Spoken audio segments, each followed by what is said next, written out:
কি মনে করেন যে আল্লাহর রহমতে আপনি কি 100% আলহামদুলিল্লাহ সুস্থ আছেন? আল্লাহর রহমতে সুস্থ আছেন। আচ্ছা, উনি যখন অসুস্থ অবস্থায় ছিলেন তখন উনি কোনো কাজকর্মই করতে পারতেন না, উঠতে পারতেন না, বসতেও পারতেন না, সব অবস্থায় থাকতে হতো না। আল্লাহর রহমতে বর্তমানে উনি সম্পূর্ণরূপে সুস্থ আছে। এজ এ রিপোর্ট অনুযায়ী শারীরিক এবং মানসিক সব দিক থেকে উনি আলহামদুলিল্লাহ অনেক ভালো আছেন। আসসালামু আলাইকুম রহমতুল্লাহি ওয়া বারাকাতুহু। আমি doctor Mohammad Aslam, DHMH BHB Dhaka, BHMH on course Dhaka বিশ্ববিদ্যালয়। বর্তমানে বিশ্বনন্দিত ক্যান্সার চিকিৎসক অধ্যক্ষ ডক্টর এস এন সারোয়ার স্যারের চেম্বার গণস্বাস্থ্য হোমিওতে এজ এ ক্যান্সার চিকিৎসক হিসেবে নিয়োজিত আছি। প্রতিনিয়তই আমরা বিভিন্ন ক্যান্সার রোগীদের রিভিউ নিয়ে থাকি। আজকেও তদ্রুপ আপনাদের সামনে আমি একটা ক্যান্সার রোগীর রিভিউ নিতে যাচ্ছি, যিনি কিনা আমাদের এখানে দীর্ঘ 7 মাস চিকিৎসা করে আজকে 8ম মাসে আসছেন। চলুন আমরা সরাসরি রোগীর মুখ থেকে শুনি রোগীর কি কি প্রবলেম ছিল, রোগীর কি হয়েছে বা কি আসার বিষয়। আসসালামু আলাইকুম। আসসালামু আলাইকুম। ওয়ালাইকুম আসসালাম। ভাইজান কেমন আছেন আপনি? আছি আলহামদুলিল্লাহ। রোগী আপনার কি হয়? আমার বাবা। আপনার বাবা। আপনাদের চিটাগাং এর বাসিন্দা? জি। আচ্ছা, চিটাগাং এর ভাষা আমাদের একটু বুঝতে অনেক সমস্যা হয়, বিধায় কথা আপনি বলবেন, এই তো? আচ্ছা ভাইজান, আপনার নাম কি? আমার নাম মিজান। আপনার বাবার নাম? আব্দুল আজিজ। আপনাদের বাড়ি কোথায়? আমার বাড়ি চট্টগ্রাম কর্ণফুলীতে। চট্টগ্রাম কর্ণফুলীতে।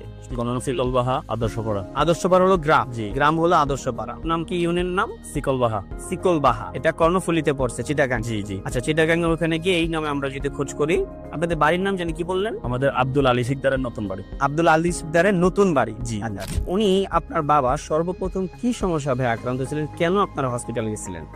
সর্বপ্রথম গলায় প্রবলেম হইতো, খাওয়ার দাওয়ার খাইতে সময় মনে হইতো ওনার কিছু একটা বাঁচতেছে জি গলার মধ্যে। জি। হঠাৎ রমজান 25 বা 26 রমজানের দিকে এটা ফেটে যায়। কত সালে? এই গত রমজানে। গত রমজানে? জি। আচ্ছা, ফেটে যায় ওটা।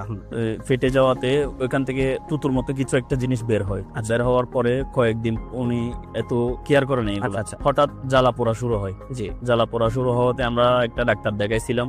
ডাক্তার পরামর্শ অনুযায়ী বিভিন্ন পরীক্ষা নিরীক্ষা করাইছি। পরীক্ষা নিরীক্ষার মধ্যে এটা কি বলে, গলার এন্ডোস্কোপি করেছিলাম। হ্যাঁ, এন্ডোস্কোপি করাইছি। এন্ডোস্কোপিতে বলতেছে যে ওনার গলার অবস্থা ভালো না, আপনারা দ্রুত হসপিটাল ভর্তি করান বা বায়োপসি করান। আচ্ছা আচ্ছা, আমরা বায়োপসি করানোর জন্য বিভিন্ন জায়গায় গেছি, অনেকজনে অনেক রকম ডিমান্ড করছে। জি। শেষ পর্যন্ত আমরা চট্টগ্রাম হসপিটালে বায়োপসিটা করি। ওইখানে বলতেছে যে ক্যান্সার।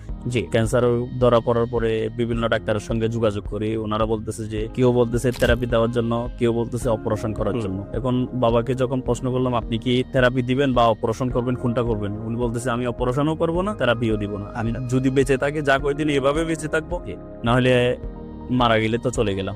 জি। তো আমি আপনাদের এখানে রিভিউ দেখলাম ফেসবুকে, বিভিন্ন রোগীর সঙ্গে আমি অনেক যাচাই করলাম। প্রায় 1 মাস ধরে আপনাদের এগুলা খুঁজে যাচাই। আমাদের যে পেজ আছে, আপনি নিজে যোগে আমাদের ভিডিওগুলো দেখেছেন, রিভিউ দেখেছেন, এটা প্রায় আপনি 1 মাসের মতো কন্টিনিউ করছেন। আমাদের বিষয় যাচাই বা জি।